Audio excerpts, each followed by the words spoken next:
Welcome to the ARA Solutions channel. In this video, I'll be presenting the motion of several particles under the subject of kinematics. When we talk about motion of several particles, we can be talking about particles that are moving such that their motion is independent of themselves, or the motion of several particles in which one depends on the others. Well, we're going to start by looking at independent motion of several particles. So when two or more particles move independently and one is being observed with respect to the other, we say they are undergoing relative motion. And there are a lot of examples for this. We can have two vehicles and they are moving such that the motion of one is being observed from the other. That's one example. We could also have a sprinter that is running to hand over baton to another sprinter that is already moving, or it could be a bullet that is shot at a moving bird. These are all examples of relative motion of two or more particles. To look at the relative motions of two particles, considering the coordinate system such that we have two particles P1 and P2 that are moving along a straight line, and at a particular instant of time they are in point P1 and P2 respectively.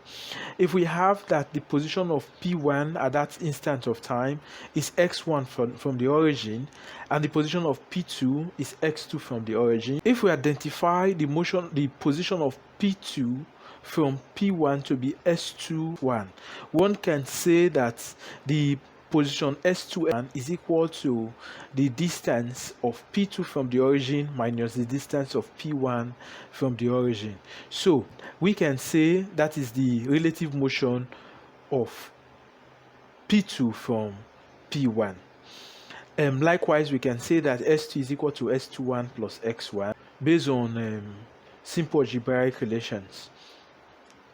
So talking about relative motion, if we have the position or the relative position of S2 from S1 to be S2 S1 to be equal to S2 S1, if we find the time derivative of all these components by differentiating with respect to time, we have that the velocity v21 is equal to v2 minus v1. And if we do same for acceleration, finding the derivative of all components of velocity, we will get a21 is equal to a2 minus a1, and likewise a2 will be equal to a21 plus a1. And these are key equations for estimating relative motions of two or more particles. And to solve problems of relative motions, there are some points that we must note. The first is that we need to determine the kinematics or motion geometry of each particle. That is, as one particle is moving, we need to find the equations that are relevant to describe its motion. And having done that, we may need to apply the relative motion equation to determine an unknown. So once we have the equations that describes its motion geometry and we have the relative motion equation, we can find any unknown that is requested of us. Then there are some further points that we need to note. If we have a positive value of S21, that means that the particle at point 2 is observed from point 1, wherein point 1 is closer to the origin. However, if we have negative value of S21, it means that this particle at point 2 is being observed from point 1 and point 2 is closer to the origin. But for velocity, if we have the relative velocity to be positive, it means that the two particles are moving away from each other.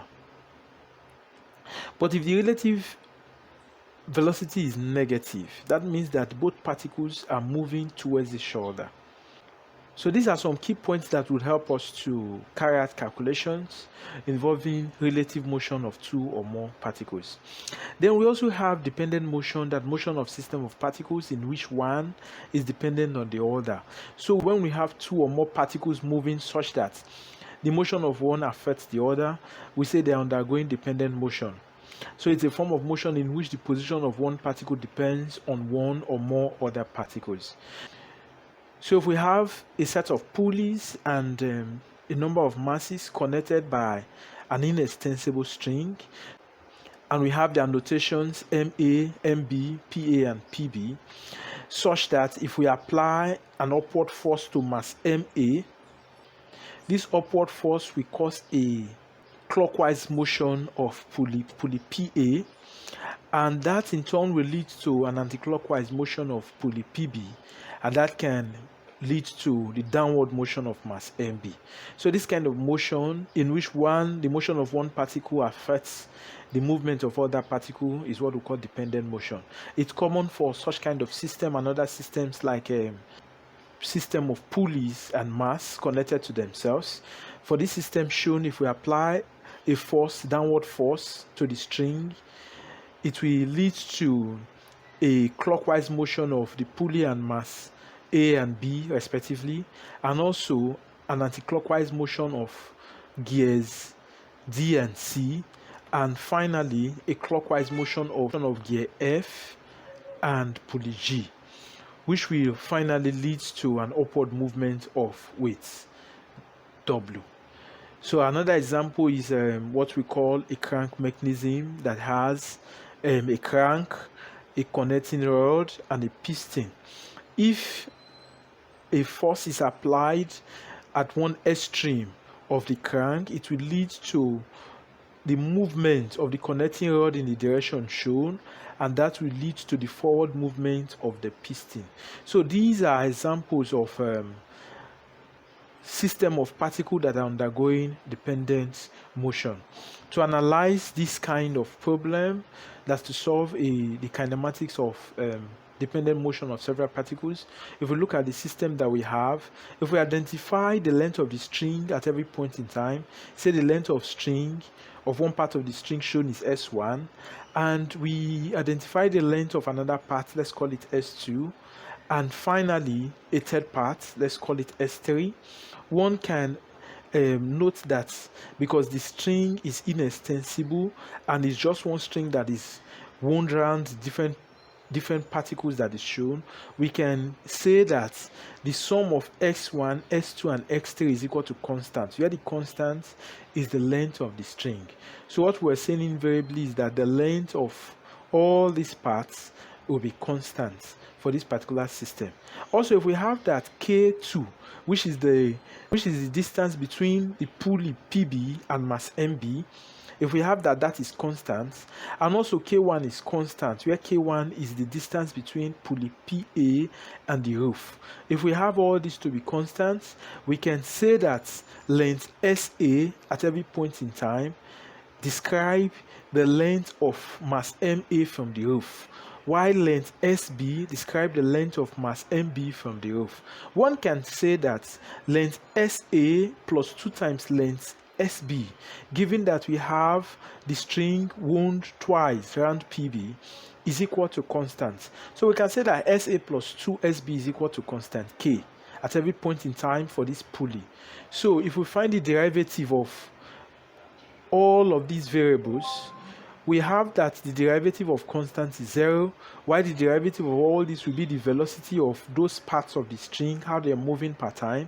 So we can say that VA plus 2VB is equal to 0, such that we can have that VA plus 2VB is equal to 0, whereas XA plus 2SB is equal to constant. If we do so for acceleration by finding the derivative of the velocity component, we also have that acceleration AA plus 2AB is equal to 0. So invariably, these are key relations that has been derived for the system of particles that is undergoing dependent motion. So how do we apply this to solve problems? There are some key points to note. The first one is that we have to determine the kinematics or motion geometry of each particle.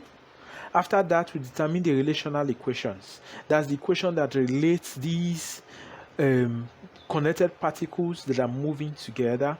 Then after doing that, we apply the equations to determine the unknowns. Unknowns can easily be obtained using all these equations. So in conclusion, we've looked at motion of several particles and the 2 different types with several examples. Then after that, we looked at relative motion and we derived the equations. And finally, we demonstrated how we can solve problems of particles that are moving together such that their motion is dependent upon themselves. And this will be all for now. I want to thank you for watching, and please do well to subscribe to my channel. See you in subsequent videos.